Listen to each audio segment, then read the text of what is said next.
Hey, Dr. Clark here. Did you see the headline a couple weeks ago? Baby Einstein toys do not make your kids smarter. Disney is actually offering refunds to everyone who bought Baby Einstein toys for like the last decade. Now, while they haven't really come out and said, by the way, these things don't work the way we think we've been telling you, it is kind of I think someone used the phrase a tacit admission, meaning, yeah, they probably don't do what we said they do. Now, I've been warning people for years to stay away from these things, but not because I don't want your kid to be smarter. It's because these things are basically a fantastic electronic babysitter. But what most people don't understand is they do have a profound impact on the brain, but maybe not the one that you were hoping. I'll just take a second to explain this to you. You know, your child has a right side and a left side of their brain, and they respond to different stimulation. The right side of the brain likes low-frequency stimuli, for example, things that don't blink. Nature, I think, is a great example of a right brain stimulation.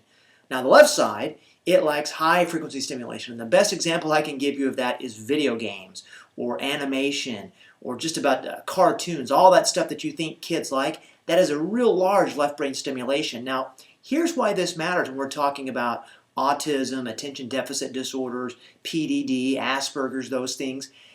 Those kids that have been diagnosed with those conditions, almost all of them have a right brain delay in many different areas. There's frontal lobe delay, parietal lobe delay.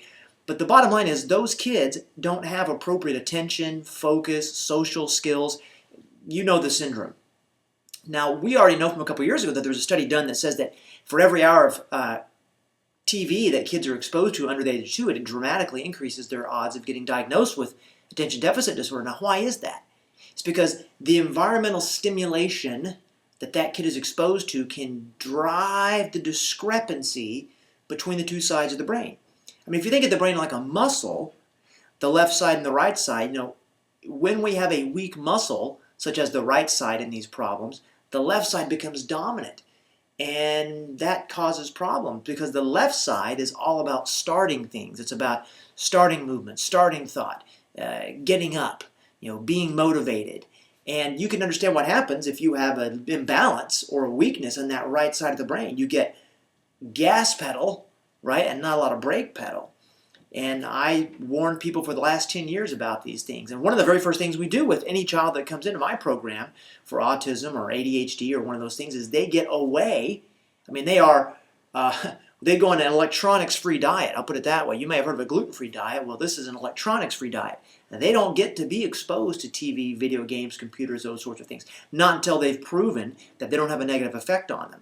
Now, if you may have noticed, and if you did, I'm going to tell you something you should do about it. You may have noticed that when your child got exposed to these Baby Einstein things or animation or things that kids are supposed to like, that it makes them excited. It makes them shake. That's bad. You know that kid has got probably a dominant left brain that needs to be calmed down. If you noticed that your kid zoned out, that's another very bad thing because it's not calming them down. It's entrancing them.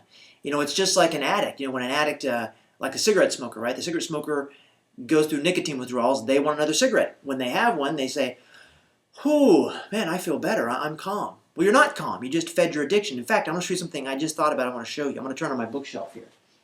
Where is it? Where is it? Where is it? It is right here. So I'm going to show you guys something. There's a book right here I'm going to show you. Now, this is Autism, Effective Biomedical Treatments. And it's got a lot of interesting things. You can see I've got a lot of Post-it notes on it. But one more. Here's something they're missing. You ready? You see this kid right here? Do you see what he's doing? He's got a video game controller in his hand. Now, what I want you to do is I want you to see his face. What? He's not my kid. He looks like me. What does his face look like? He is entranced. It's not a good thing for someone that's on the autistic spectrum to be exposed to. And the Baby Einstein things are just one flavor of that. I mean, one of the reasons they work on your left brain is they're about early academic skills, right? Reading, writing, arithmetic, those sorts of things. But what the right brain does is tells you what to do with it. It gives you your social skills, your nonverbal comprehension, right? Understanding how to read between the lines. So if you're still letting your kid use these things, I really encourage you not to.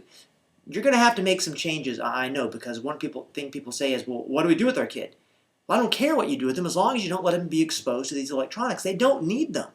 They learn a lot more by interacting with you, the favorite old wooden blocks, those sorts of toys. They use their imagination. That is much, much better for their brain development and much more appropriate for a child that's already been diagnosed with autism or ADHD or Asperger's. And one of the things we do in my program that we work with these kids is, like I said, we do an electronics-free diet, and we work on them doing right brain sorts of activities, even when it comes to play. And that means letting them do whatever they want to do. Just don't set them in front of the electronic babysitter. So if you bought one of those things, you might want to go get your refund, but I do hope that your kid wasn't negatively affected by it. So we'll talk to you next time here on The Place for Answers.